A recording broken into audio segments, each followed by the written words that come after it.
Suburnya pertumbuhan villa bodong di Bali tak terlepas dari lemahnya pengawasan dari pemerintah. Keberadaan villa bodong jika tidak diatasi akan menurunkan pendapatan asli daerah PAD.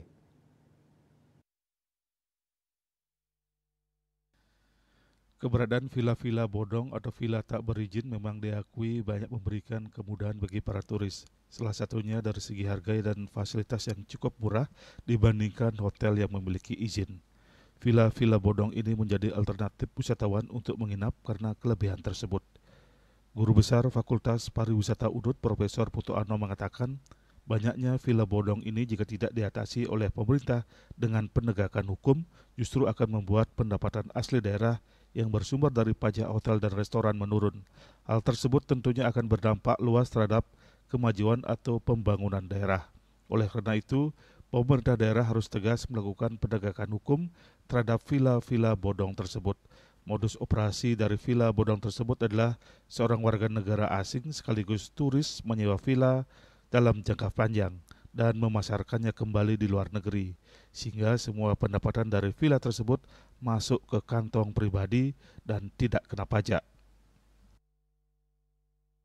Ternyata wisatawan itu banyak yang dihandle oleh wisatawan juga gitu.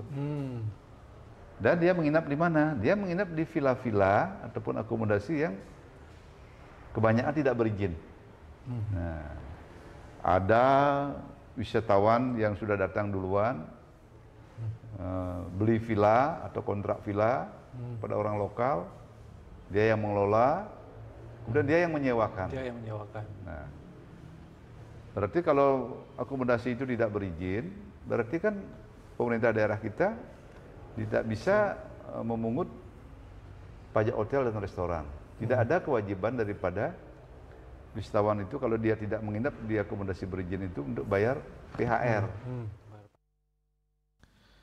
Villa-villa bodong tersebut sebenarnya sangat mudah didata karena ada di pedesaan di mana pemerintah memiliki aparatur terbawah. Praktek seperti ini sudah berlangsung cukup lama dan sangat disayangkan baru mendapat perhatian alias adanya pembiaran. Riasa Bali TV.